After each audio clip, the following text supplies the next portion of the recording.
Shalom. This week we are reading Parashat Balak. The opening of the Parsha, very dramatic. Let's read the first few verses together. Parsha opens, the children of Israel journeyed and encamped in the plains of Moab, across the Jordan from Jericho. Balak, the son of Zippor, saw all that Israel had done to the Amorites. Moab became terrified of the people, for they were numerous, and Moab became disgusted because of the children of Israel. Moab said to the elders of Midian, "Now this assembly will eat up everything around us as the ox eats up the greens of the field." Balak, the son of Zippor, was king of Moab at that time.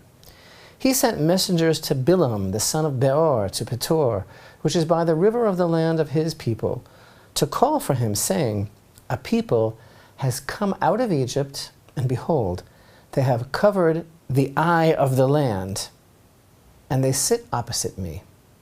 So now, please come and curse this people for me, for they are too powerful for me. Perhaps I will be able to wage war against them and drive them out of the land, for I know that whomever you bless is blessed, and whomever you curse is cursed." So the elders of Moab and the elders of Midian went with magic charms in their hands, and they came to Bilam and conveyed Balak's message to him. So, what's going on? Well, the children of Israel are moving ever closer towards entering the land. At the conclusion of last week's Torah portion, Parashat Chukat, we learned of Israel's successful battle with the Amorites and the defeat of their king Sichon, as well as the defeat of Og, king of the Bashan. Again, remember, Aaron and Miriam are gone. Moshe knows he's not coming into the land. We're gearing up towards entering the land, and behind us are all of our issues, the spies, Korach and his rebellion, he got swallowed up, all those complaints and the fiery serpents and the lack of water and the attack by Amalek. I mean, could anything else go wrong? Oops. Did we count on Balak, the king of Moab, to team up with lifelong foes, the people of Midian, in an unlikely alliance to hire, as a mercenary, the world's most famous and accomplished occult practitioner, to use his inimitable power of speech to curse the children of Israel in an attempt to drive them from this world? So, that's what happens next. Enter Bilam, spiritual wizard, unholy prophet, channeler of divine power, and reverse Moses. Do you watch The Flash? You know that on The Flash, Barry Allen's nemesis, the man in yellow, is the reverse Flash? Well, Bilam was the reverse Moshe. What's Bilam all about? Our sages teach that this man was a bona fide prophet who potentially could have been the lawgiver himself. He could have achieved the same level of holiness as Moshe, but instead he used his power for evil. He had a special relationship with God, but it was self-serving and furtive, like a thief in the night, like something illicit. In fact, we read here that God came to Bilam to speak to him at night, as if God himself didn't want to be seen with him in broad daylight. And so too, when Bilam experienced his prophetical revelation, the language used by the Torah is vaikar, that God happened upon him. It implies happenstance under improper circumstances, not like when he spoke with Moshe, as we read and as we learned in Parashat Balak in the book of Numbers, chapter 12 and verse 7. "Not so is my servant Moshe. In my entire house, he is the trusted one. Mouth to mouth do I speak to him in a clear vision, and not in riddles. At the image of God does he gaze." Well, but notice that when Bilam speaks in this parsha, he speaks in a parable. Now, not much has changed in these days of anti-Semitism, anti-Zionism, boycott, sanctions, divestment against Israel for the crime apparently of surviving, the world can't forgive us for, hostile media bombardment against Israel, a hypocritical world, double standard of how Israel is viewed. Indeed, in the context of the media and social media, Bilam's broadcast fits right in. It was intended as a posting which he and his backers hoped would go viral. Now, in the past, we've learned a lot about Bilam, how he was so smooth and sophisticated, so learned. He was an educator. He was a great philosopher. I suppose he was a great humanitarian. And at once an intensely religious individual, just like the most virulently outspoken critics and detractors of Israel today. And we've also studied how the text of his curses were turned into the most beautiful blessings. Indeed, some of the most far-reaching, beautiful, timeless, definitive descriptions of Israel's divinely mandated destiny, of God's love for her, of her mission, of her character, as well as prophetic hints as to Israel's future, these and more are contained in Bilam's words. So he meant to curse Israel, and this is what happens, like they say. So how'd that work out for you?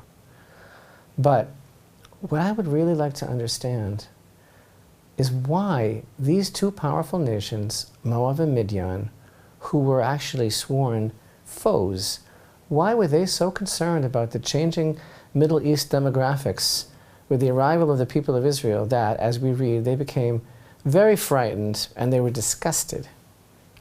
Frightened of the Jews then, frightened of the Jews. Now, I understand that the Moabites were in a state of terror, okay, on a geopolitical level, because Balak had seen the downfall of Sichon and Og and saw the effect that this news was having on his people. The effect was, as the Torah uses the words here, vayagar. They were terrified and vayikatz.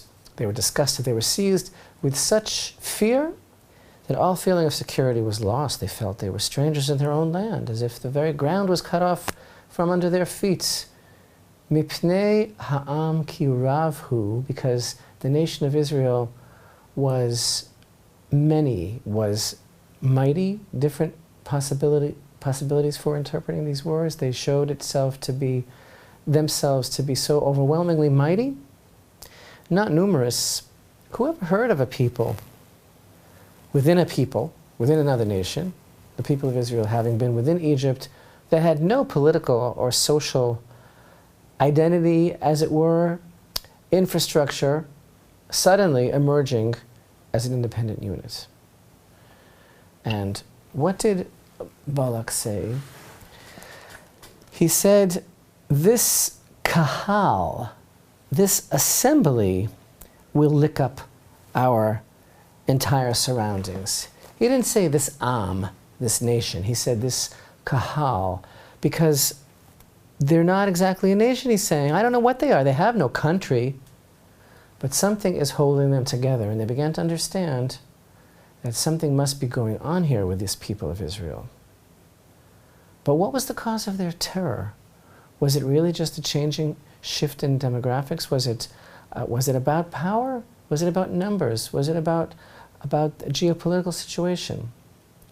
Maybe it was. Sichon had overthrown them, but now he himself had been overthrown by Israel, so maybe they had their reasons to fear. They were getting this idea that there's some factor working here with these people, these Israelites, against which everything that they normally interpreted as power seemed to be meaningless. Concepts of might and great power, they seem to be losing meaning. Vayakatz, indicating a level of disgust. The root of the word is like vomit, expressing the highest degree of dislike. They became sick of everything, these fellows. They became just totally obsessed with Israel.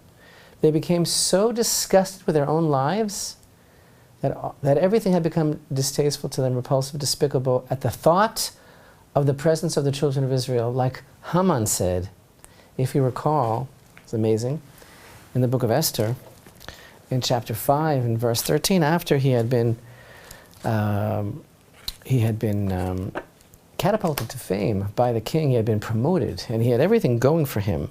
But yet we read here that when he saw Mordecai the Jew sitting in the gate of the king and he wouldn't get up, he says, you know, Queen Esther brought no one but myself to accompany the king to the banquet that she had prepared, and tomorrow too I am invited by her along with the king. But all this is worth nothing to me as long as I see Mordecai the Jew sitting at the king's gate. Does that remind you of something? Compare the situation today when you have thousands of people being slaughtered by Islamic State, and you have horrible murders and atrocities being perpetrated all over the world, beheadings, all sorts of things, child slavery, but the degree of obsession that the world has against Israel is second to none. So the Moabites sent to take counsel with the elders of Midian. They didn't send to their kings, even though they had 5, as we will learn later in chapter 31 and verse 8, right here in Numbers. They didn't send to their kings, they sent to their elders, because what's the good of kings now? Sihon and Og were the most powerful kings, but yet they proved themselves to be utterly powerless against whatever force it is that Israel is wielding. So this was already nation to nation. They sent to their elders. Now, there are many, many staggering life lessons in this rich parsha. For example, for years we've been talking about this ox metaphor. What's up with the ox? Why did Balak choose to express himself that they're going to lick up our surroundings like an ox licks up the green of the field? It's a very beautiful idea, really, that our sages talk about. An ox has a very strong tongue. It's very muscular.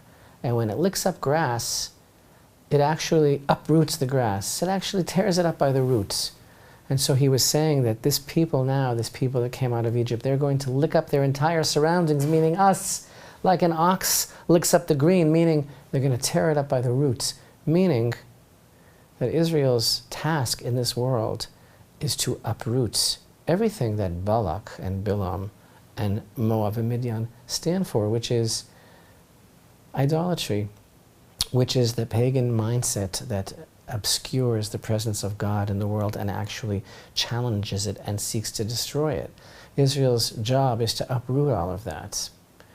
Maybe that had something to do with their terror, but I think actually it goes much deeper. And I think that the key to understanding the Jewish problem that these fine individuals, Balak and Bilam, and these fine nations of Moab and Midian and their particular European Union and State Departments, etc., seem to face, and indeed they did face the Jewish problem, as we read, he sent messengers to Bilam, the son of Beor, to Petor, which is by the river of the land of his people, to call for him, saying, a people has come out of Egypt, and behold, they have covered the eye of the land, and they sit facing me. Now this expression, that they covered the eye of the earth or the eye of the land, this is the literal meaning of these Hebrew words. It's really quite amazing. We don't find this expression anywhere else in the Torah. Hine chisa et ein haaretz. We don't find that anywhere. They covered the eye of the land. And by the way, we could literally translate these words as they have covered the surface of the earth. The surface of the earth, or let's say the eye of the land, is literal. That's what it means, but it means the surface of the earth. And they sit opposite me. So what is this all about? The eye of the land. We just learned several weeks ago, when it came to the incident of Korach and his rebellion, that the earth has a mouth. And now we seem to be told that the earth also has an eye. Does it mean indeed the surface of the earth?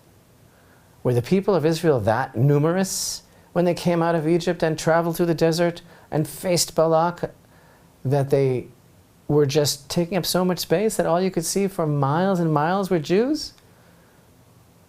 Or is it just like their mission of uprooting the status quo? Does it mean that they're in my space, that they're challenging me, that they're all I can see because there isn't enough room for both of us, for both of our styles, for both of our conflicting cultures, for both of our messages? But these words, they covered the eye of the earth. They can also be understood in translation as they covered the sight of the earth, which would be a usage similar to the sight of one's mind's eye. The mind's eye, meaning as far as one's sight reaches in one's mind. And so Balak told Bilam, in my mind, they have already overpowered all of the lands near to us. Wherever my sight may roam, I no longer see the old way, the old cities, the old way of life. Instead, he's sitting opposite me. But the really deep explanation of these words, which I think is the key to understanding what this is all about and why it was so necessary for Balak to hire Bilam to curse the people, the real explanation of these words: he has covered the eye of the land, he has covered the surface of the earth. He has covered the surface of the earth is just that, literally. This is what struck terror, despair, disgust with life into the hearts of Balak and company. Israel covered the surface of the earth. And that is why he whined, nothing will ever be the same. What do I mean? What does the verse mean? That Israel covered the surface of the earth. The existence of Israel intrinsically, because this is their mission and their calling and also their nature, is to cover the surface of the earth. That is to say, they force the world to examine the divine force of providence that is present and manifest even in the surface, on the surface level, even in the physical world. Their existence necessitates a deeper examination, which in turn reveals the inner life force and purpose in everything. Behold, he said, a people has come out of Egypt. Behold, it has covered the surface of the earth, and it sits opposite me. What's really going on here, what he's really saying is, when that people left Egypt, they lit up the world until holiness was revealed everywhere. And Balak saw, that's what Balak saw. And people like Balak, and there are plenty of them today, and they're like, I don't think this is so good, because I'm not going to be able to continue to get away with my swindle. Because they cover the earthly eye, and they expose the real eye. The eye of God. And when Balak said, and when the verse says, Balak saw, these are very powerful words. This is what he saw. This is what bothered him. They cover the earthly eye, and they expose the eye of God, the eye of Hashem, your God, that are always upon it, from the beginning of the year to year's end, as we read in Deuteronomy chapter 11 and verse 12.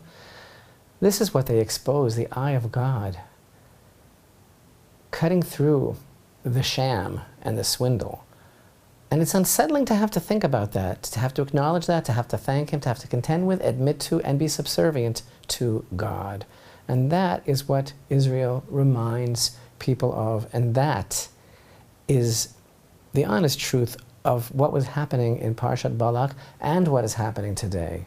And this Parsha, poised as it is, poised as Israel is to enter the land, reminds us that the divine mandate of Israel to uproot idolatry by the roots and expose the spiritual essence of this world and the presence of God is alive and well.